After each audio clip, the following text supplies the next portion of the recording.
League for today. Um, yeah, what to talk about in this Rocket League? Um, thinking of no, it's a bit earlier on in the day than the evening, so I haven't catalogued an extensive list of YouTube videos that I've watched, so I can't just talk about something like that. Uh, give me. Let's just talk whatever comes to mind. Like interplanetary space travel. What's the point? I think Elon Musk argues it's like a very important part of the advancement of the human species. So, in the same way, say humans evolve from apes or hominoids to Homo erectus to Homo sapiens. Um, like, it would be foolish to screw up this Earth and sort of die. So he argues that a similarly important part in the development of intelligent life was to go to other planets and habit other places, so we increase our likelihood of human survival. Because if we stay on Earth, then in 5 billion years, we're inevitably going to we won't last a billion years, to be honest, because of the sun's expanding, and in a billion years it will get 10% brighter and the atmosphere will start going.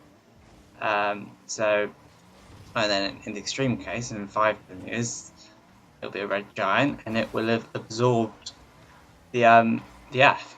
So Elon Musk, he thinks that going to Mars is a step in the right direction.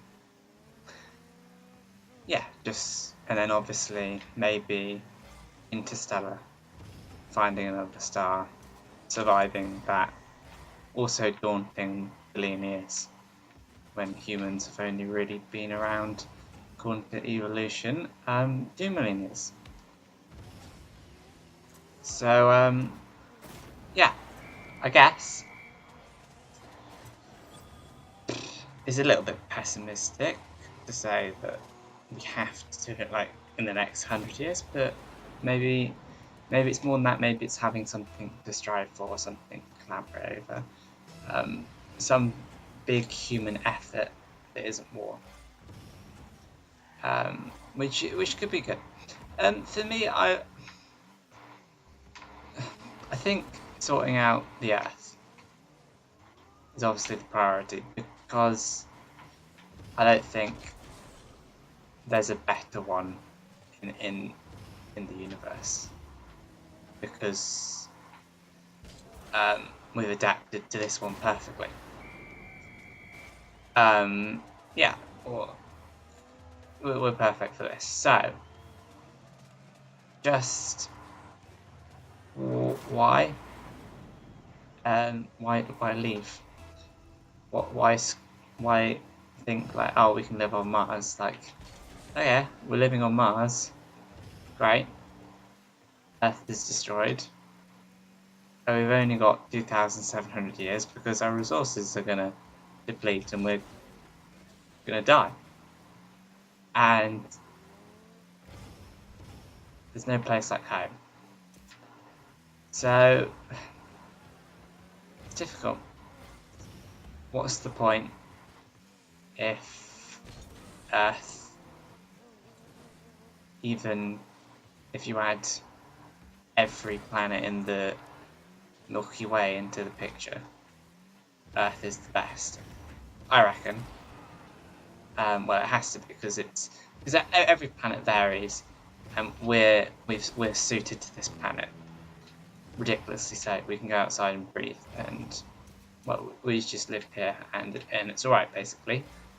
Yeah. So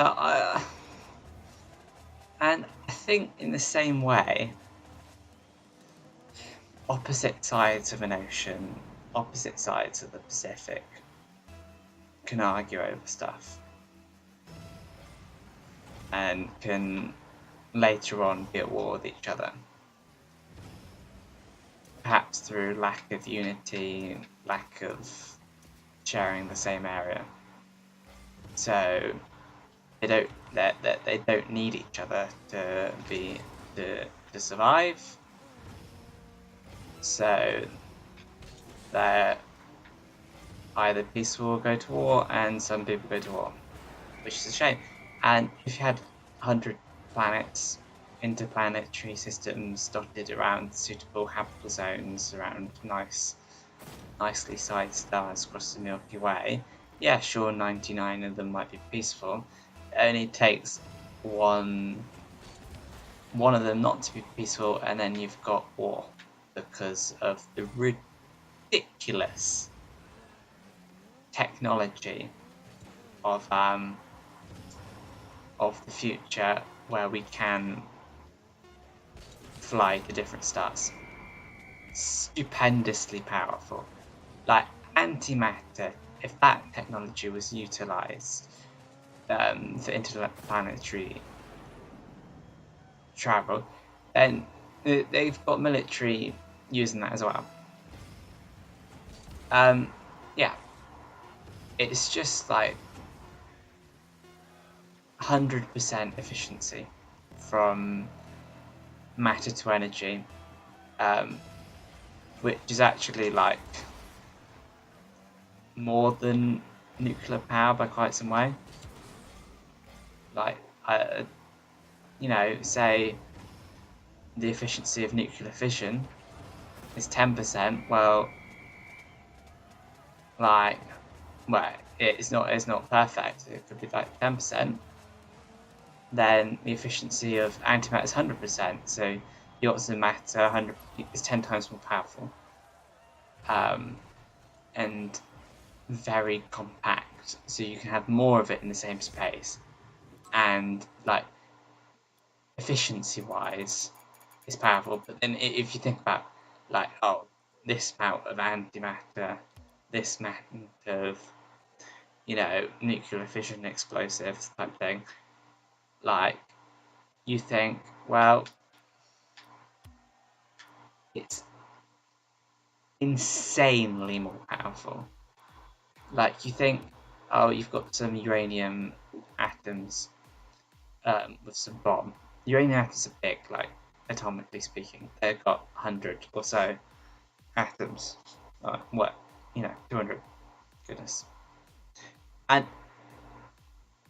And of that, some of it, say it splits or something, and somewhere in it, matter is converted to energy, which big nuclear explosion, bad. Antimatter, smaller, you've just got proton, antiproton, or electron, positron. Well, I guess proton, antineutrino, proton. Yeah, antimatter is just, we've got some antimatter, so that antiproton, and they just sort of collide with the respective like proton to the antiproton, and it just creates a big explosion because all of that mass, it cancels out, and because of E equals mc squared, it has to go to energy by a factor of speed light squared, which is just a bit silly. So there's lots of energy. So basically, explosion, and that is a very good technology for interplanetary, interstellar space travel, and efficient. So like, because of the fuel equation, the more mass you have, the more fuel you need, and it sort of doesn't help itself. So in that system, it's really useful, antimatter. it helps with stars travel, but also helps with insanely powerful, potentially civilization, planet destroying capable devices, potentially. And in that universe, world peace is necessary for survival. And all of that bad stuff has come from advancement of technology because of a once innocent motivation of being on Mars, or what, and beyond, the Alpha Centauri or something. Like, I think most of the time these physics, science things are innocent, but actually turn out to be bad. And there is basically, if you were like in a school doing science, and you were said, right, you get the best grades, you've done the best in the class out of every school on the earth. Oh, but you kill one person. You wouldn't do it. You'd boycott, or I should hope so, boycott your studies, don't study, and then that person lives. That's the good thing to do. And basically, doesn't matter how good, nuclear, research is. Doesn't, I don't know, Marie Curie, brilliant stuff. Lots of military, lots of bad stuff. Like, there are advantages, but if people are dying, innocent people are dying, then no, don't do it. Like, if something has implications that are bad, then don't do it. Is my feeling, and like I'm sure there are good stuff, but is treating loads of cancer people with nuclear therapy really outweighing the con of nuclear warfare imminently and with a probability of destroying our civilization?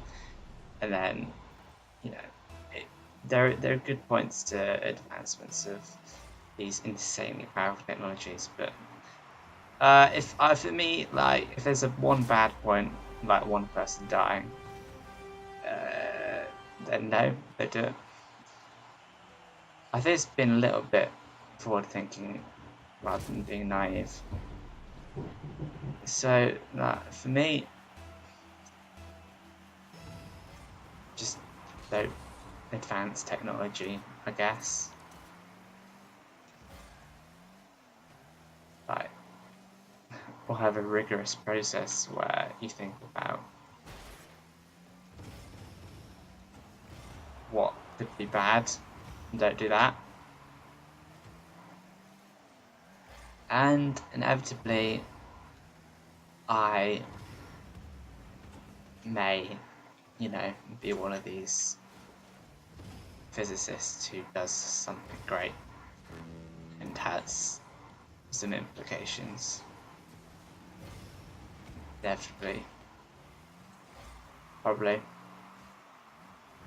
But for now, I guess, just don't go to Mars, basically. It's just no point. Like, just think closer to home. Or closer than that still, home. Like, if the Earth works, I suppose the sun's gonna expand, but that's like 5 billion years, pretty good.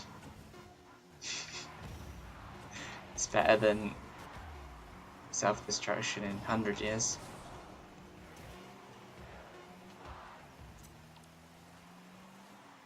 No, I'm sure the world will carry on.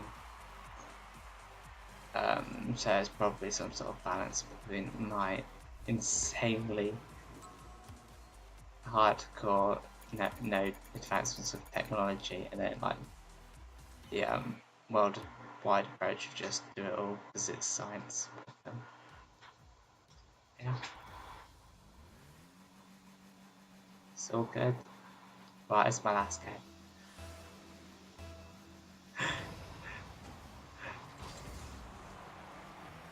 I'm gonna focus on this game. I think.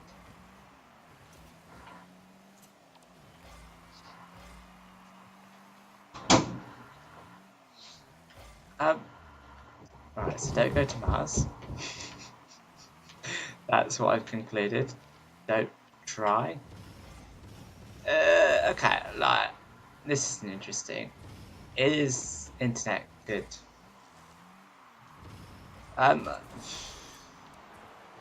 Well, if the internet stopped right now, I'd be slightly annoyed. Because my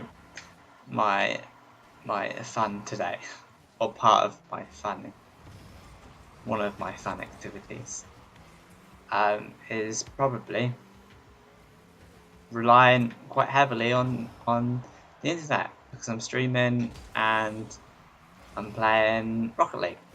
So I guess in that way, you know, internet's pretty good for me. Although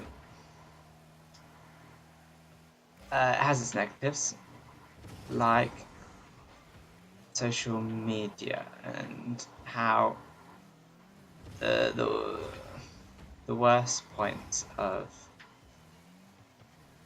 the internet are yet to be seen, I reckon. Like this is more a just blasé me ranting sort of thing, but like primary school children at the moment, or the equivalent kindergarten, middle school, they're insanely addicted, some of them, to everything on social media. And because of those people, quite a lot of them are aware. So something bad on the internet, you think, oh, you know, Robin Thicke, you probably shouldn't have done that. Or something a little bit like Speedo. What's he called? Louis Fonzi or something. You probably shouldn't sing that sort of stuff with that sort of dancing. Like, come on now. Like, it's the world here looking at this. Like 500 million people watching it 8 times. I'd be one of them. Like, Speedo, it's not great for anyone, let's be honest.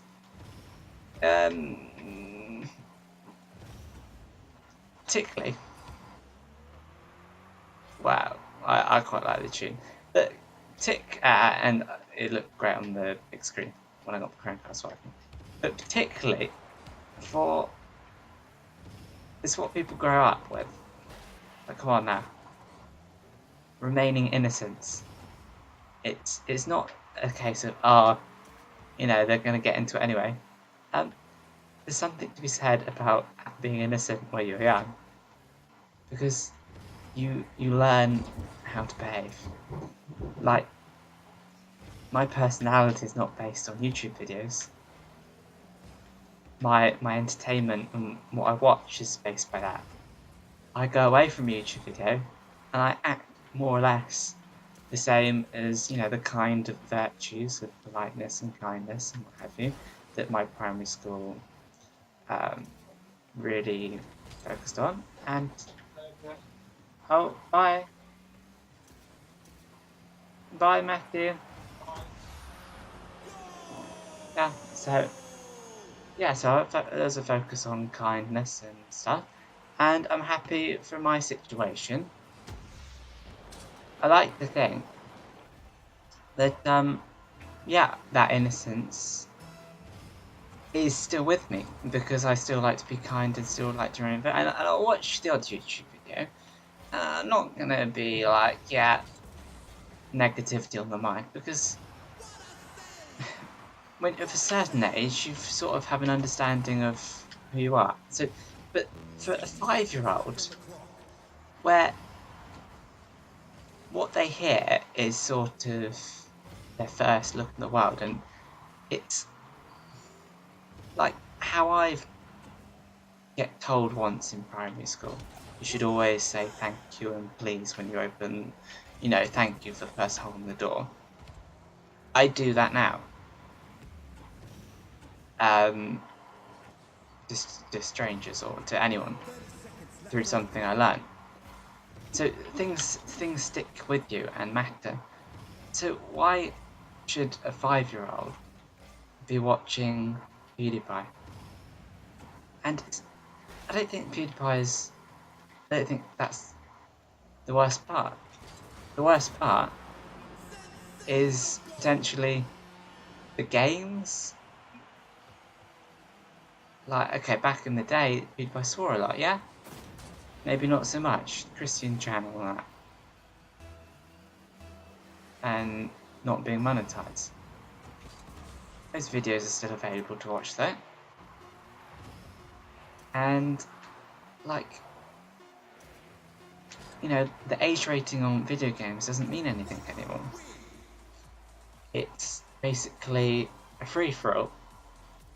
If you've got some nice parents who look after their children and stop them from this negative gameplay experiences, then of course, of course, you're going to have a situation where they're like gonna go around someone's house and then do the same thing anyway. Doesn't matter if you're, you try innocence. Like, you get, I suppose it's pretty bad. So I'm just saying the internet, just widespreading bad stuff. It's just, it can't be good. And the world is a mess, let's be honest. I stopped watching the news because it's bad. And it's like there's bad stuff happening all the time in terms of crimes and bad stuff. You don't even hear it anymore. Like, there's some shocking statistics. And they're not even true because they're just surveys and blase. Like, most crimes probably aren't documented. Most offences of a law are unknown. How can people be like that?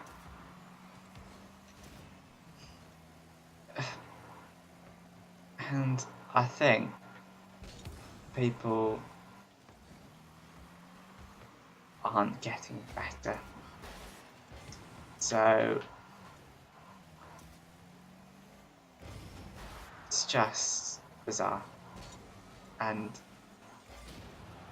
if these things matter, then surely we should try and retain some innocence in our lives and stick to the pleasant games like Rocket League, where I wouldn't mind a 3-year-old playing because it's just football and cars. Grand Theft Auto 5, my 3-year-old won't be playing that. Let's be honest. My 3-year-old is somewhat more than 3 years away, let's be honest. But also, he or she will not be playing that. And I think, like, a lot of games, it's just trying to make money. And the sandbox nature of Grand Theft Auto 5, when you can do whatever you want, it's quite fun. So, yeah. I reckon get rid of the internet, get rid of video games. What is the world left with? More innocence, more boredom, although people are intelligent beings. Like, it takes you about a month to figure out what to do with your spare time without the internet. And what do you know? You're reading books, you're outside, you're talking to people your own age.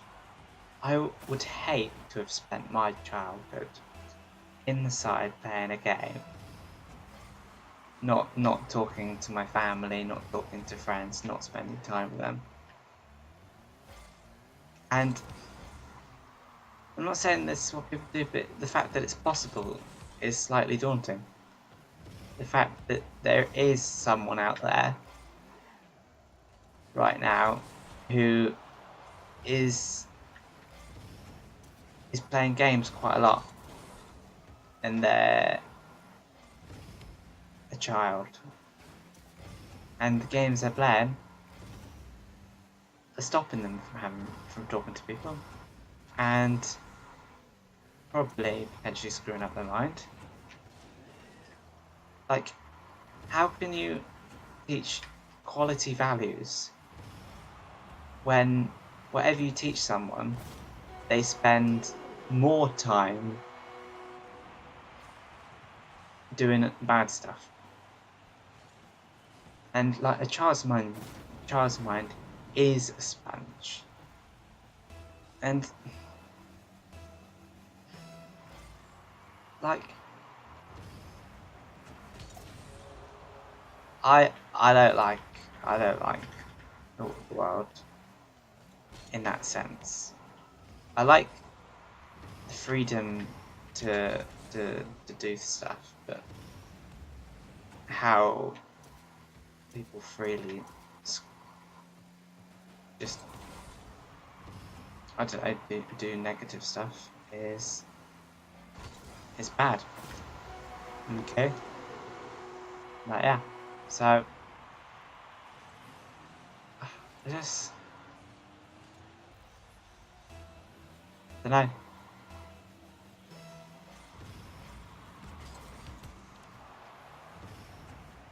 If everybody's addicted to video games, then no one is.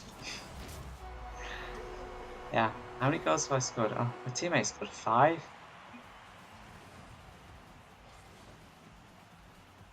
I need to up my game. I haven't even done an assist.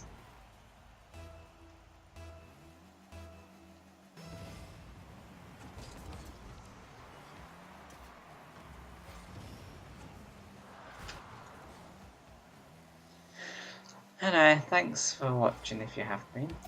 I'll be back with some more videos like this, but all of them different, because I say it's different. So I think the aim is for just a place to say my thoughts, and it's actually quite helpful for me to understand what I feel about stuff. And yeah, and who knows, I might accidentally get good at this game. Yeah. Let's fly to show I can. Yeah, just not successfully though. Right, thanks for watching. Love you all. Subscribe, like, comment, engage. And when there's an engagement going, I'll make some original content with some original ideas, and I think original content awaits. is great. It's great stuff.